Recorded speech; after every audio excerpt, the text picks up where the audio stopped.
I'm Carrie Blair, and I'm at a mansion in Brevard, North Carolina. The mansion is Silvermont.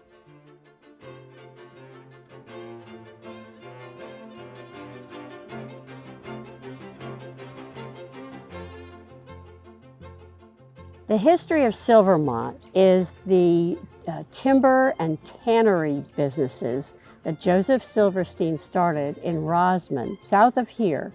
And his business was so prosperous that his children needed to get an education, which he felt he could not give them in Rosman, and he built his mansion in the town of Brevard, and that was 1917. We have a 33-room mansion, which is a very handsome historic building on the Register of Historic Places.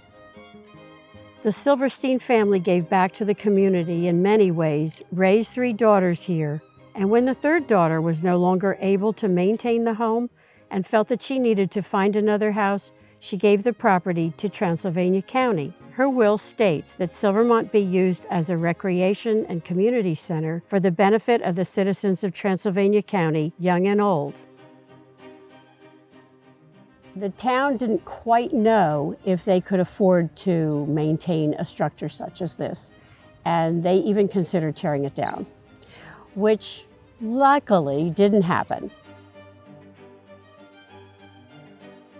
So around the 90s, the Friends of Silvermont were here to return antiques and furnishings from the family that were period correct to create a museum of the family who lived here. The mansion was restored. It became open to the public where tours could be given by the Heritage Museum. And it's totally ungated. You can come in here until dark at night. And there are many attractive features of it that is within walking distance of our business area. And the county now uses it as a parks and recreation site. So we have music here, we have classes, we have tennis courts and basketball and a children's playground and a walking trail. So there's plenty for the citizens to do here year-round. The grounds were improved by a couple of different groups. First, a master gardener, garden designer, Kathy Johnson. They created plans for the woodland garden and the vegetable garden.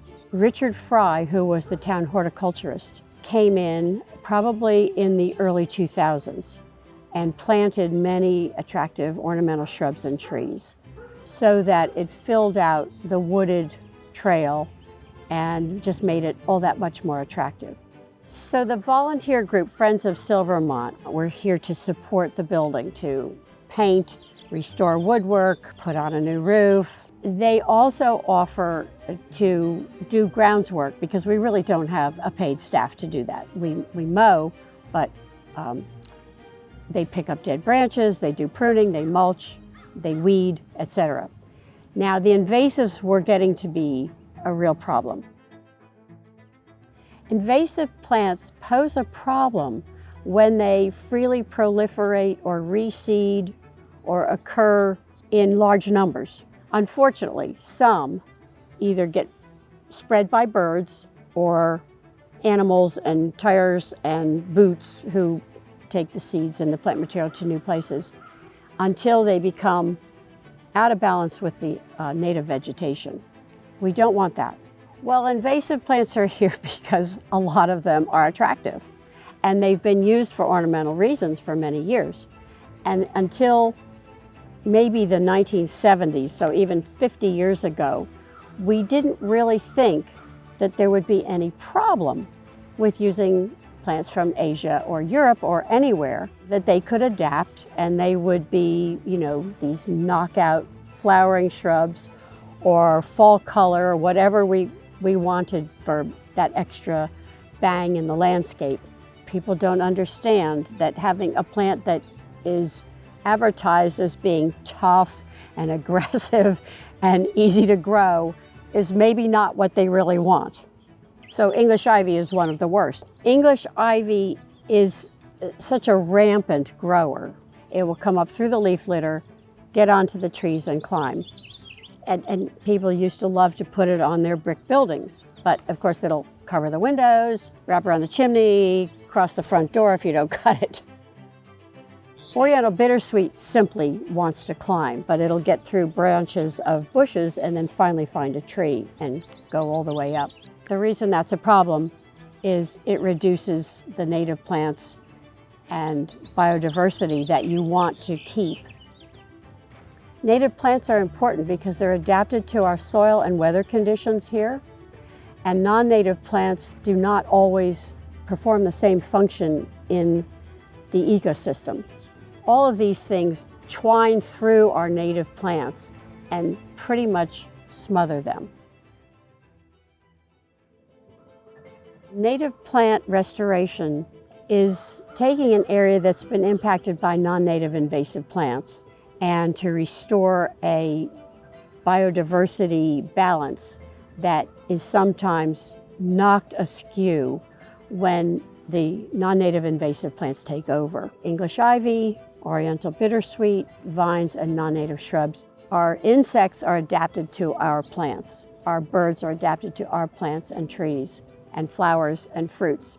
So we're trying to bring those back and give them a wide variety of native plants that work together, that support the native wildlife. So after English ivy, Oriental bittersweet, vines, and non-native shrubs became a problem and took away from the native plants, we decided that we would approach that issue and get volunteers to help remove non-native plants. Unfortunately, the ivy was too big of an issue. When we decided that this really needed outside help, we found ReVision Invasive Plant Management, who has a crew of men who can come and really just rip out miles of English ivy. We're going to ask that the invasive plant management company rip out as much of the ivy, as many of the non-native invasive plants, and take them away from the property in a way that they cannot regrow anywhere else. This is going to clean up and open areas in the forest where we can then reintroduce native plants and watch what wants to come back on its own. I'm Raven Sterling with ReVision Invasive Plant Management. Today we're focusing on English ivy and burning bush and a little bit of privet, a little bit of Japanese knotweed that have come up in some places, but we are basically going through this entire property and removing the non-native invasive plants so that the trees and the native plants that are here will be healthier and live a lot longer. We are unique in the fact that we don't use chemicals in any of our work. Chemicals actually impact the soil, the water, beneficial plants like the trees, native plants that we're trying to save. Most of the guidance around dealing with non-native invasive plants, unfortunately, is put out by large land management groups. For instance, the U.S. Forest Service, the Bureau of Land Management, who are managing tens of thousands or hundreds of thousands of acres. And they say, we can't do this work without the use of chemicals because we can't put enough people out to do the labor that's required. So we are just emphatic about doing this work without chemicals and simply using tools. In our work, we're really mindful of the health of the soil, the health of beneficial plants, native plants in particular, and the health of the trees.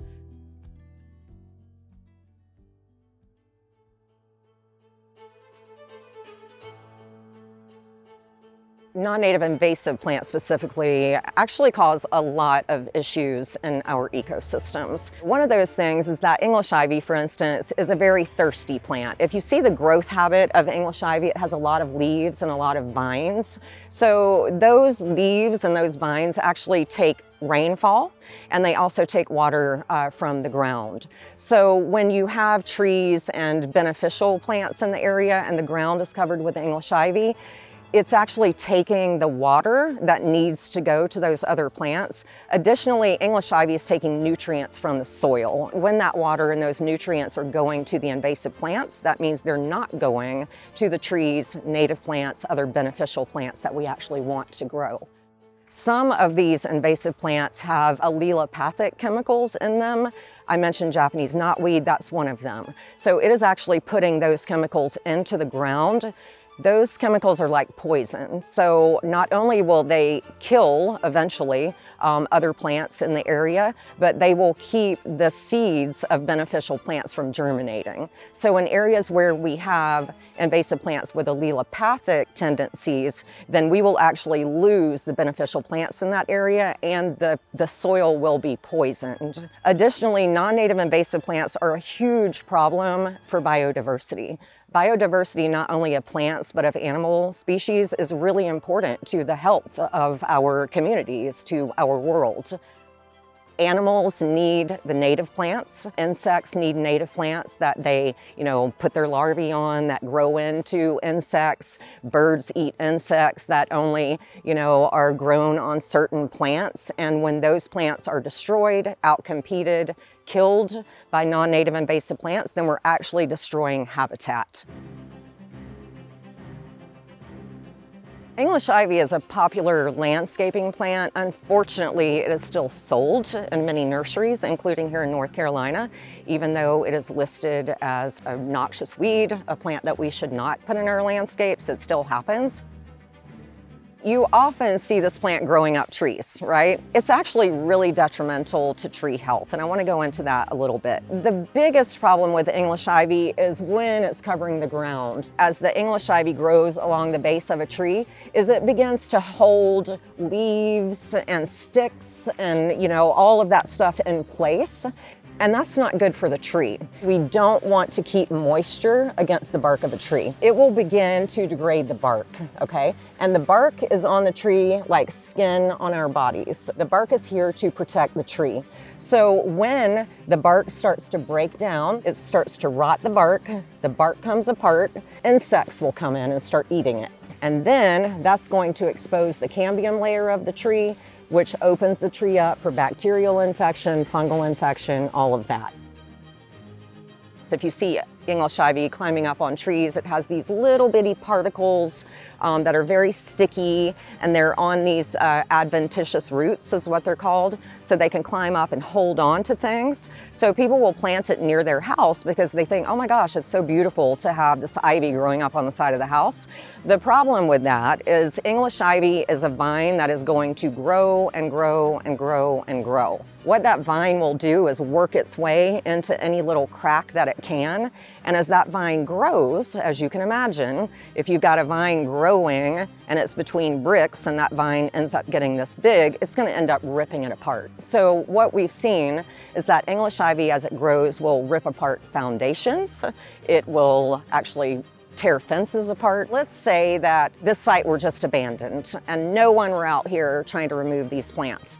Over 10, 20 years, there is no question that this English ivy would cover the entire property. It would be growing up every single tree. The trees would be dead or dying, reproducing itself, going to seed. I would imagine the vines would be growing up over the structures here. They'd be working their way into any little, crack or opening that they can. They'd be ripping the buildings apart, literally. So people have this belief that English ivy is good at erosion control. The best thing to help with erosion are trees. Trees were put here to soak up groundwater, clean our air, clean our water. If you've got an area that's covered with English ivy, keep in mind it's taking the water, it's taking nutrients from the soil. In the end, it's going to kill the tree. The question is how long it's going to take. So bottom line, English ivy will outcompete things that are much better at erosion control than it is. Plants like the Japanese knotweed that I mentioned that's on the other side of the property, fortunately it's only a small patch, but if that plant were not dealt with, it dramatically reproduces itself. It would cover that entire area. So it is important with any invasive plant situation that you start to deal with it. The sooner the better, ideally before things go to seed, but just understand if these things are left unchecked, it's going to look like the place was thrown away. People come here because they enjoy walking through the woods. They enjoy seeing the diversity of plants. There are a lot of birds around in the springtime and even in winter. So we're really doing this work here to maintain the beauty of the place, the enjoyment for the community, and also to just keep it a beautiful place with plants, you know, that help clean the water and clean the air.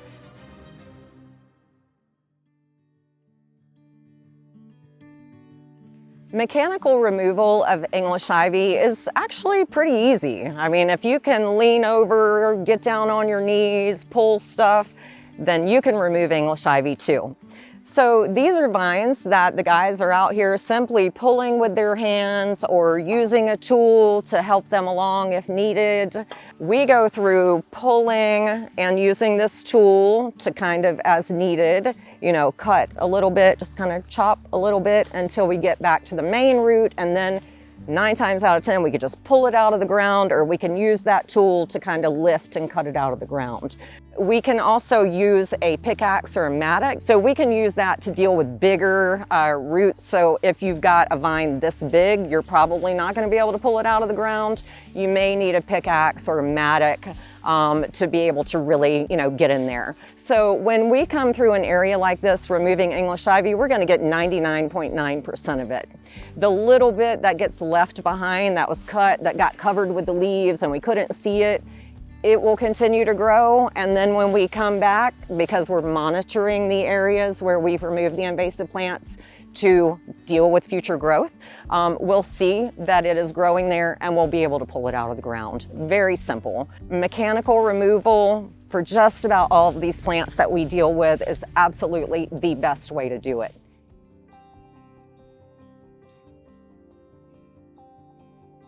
So let's talk about proper disposal of non-native invasive plants that have been removed from the landscape.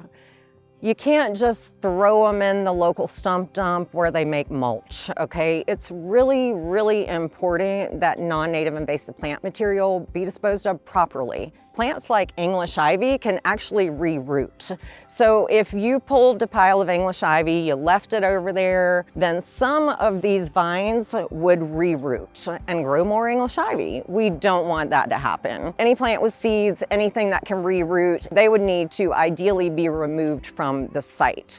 What Raven Invasive Plant Management does with all of the non-native invasive plant material that we remove is that we take it to local landfills and it goes in with household garbage.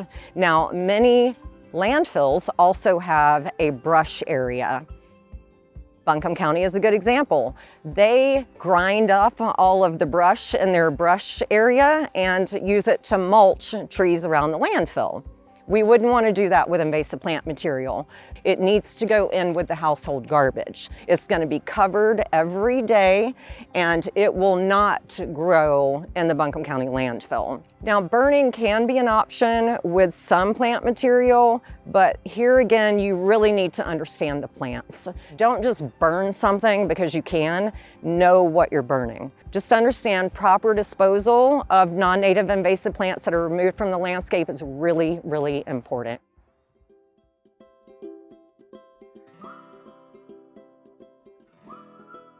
You know, people look at it and think, we'll never get this done. But when you have a crew of dedicated professionals, you can move mountains. And they have mechanically pulled out the ivy, the Oriental Bittersweet, privet, and other non-native shrubs that were getting out of hand. We put it in a dumpster which was dedicated not to be dumped into the typical landfill where it might grow again. So we took care to eliminate this pest. Starting in May of 2023, we did work on one side of the property. And early in 2024, we worked on the other side. And we have pretty much eliminated the English ivy, which is phenomenal. I think the trees are breathing a sigh of relief that they don't have English ivy strangling them. The grounds at Silvermont look fabulous right now. First of all, it's April and everything's freshly green and freshly leafed out and flowering like mad, and we've got birds nesting and bunnies and white squirrels. That's our signature animal, the white squirrel. I have been rewarded by seeing populations of native wildflowers pop up in the woods. So that's a good result. I think we're going to see more. We need another year's growth. It's on the road to recovery. We're just happy that the plants are looking better, freer. There's more space. Now it's giving us new planting areas. So we'll be introducing native plants. We've seen changes how much better this place looks, and the visitation has improved. There are children here all day long. There are old people walking dogs, coming on their little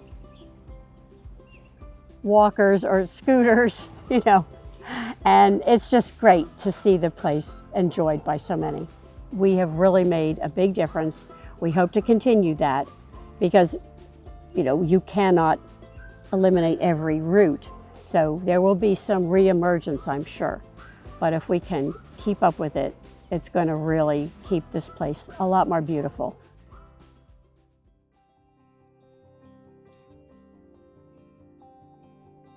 Well, next steps will be to monitor the health of all the plants. And as a group, the Friends of Silvermont are here weekly, sometimes daily, enjoying the flowers and seeing what might need to be done.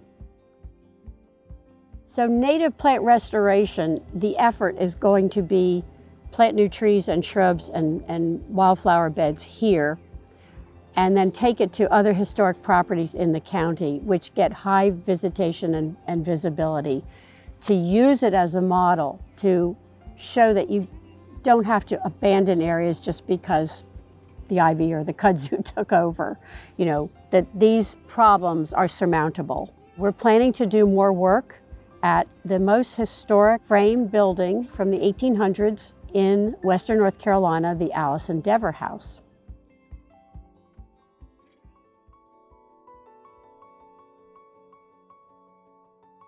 So another priority is to educate the public, homeowners, and property managers of how they can address this issue. If you think you have a non-native invasive plant on your land or at your church or school, you can get information through state native plant societies. Almost every state has one. There are invasive plant removal organizations which are monitoring on public land any pest plants and may be able to give advice. And conservation groups are all good to consult. If you have a problem you cannot yourself address, you can certainly get help, get advice, and perhaps physical removal support from companies or organizations that are working in this direction. I know that you can even address where shrubs have taken over in large fields, because we were doing it in Virginia, where farms had gone just completely invaded by autumn olive, multiflora rose, vines taking over open land.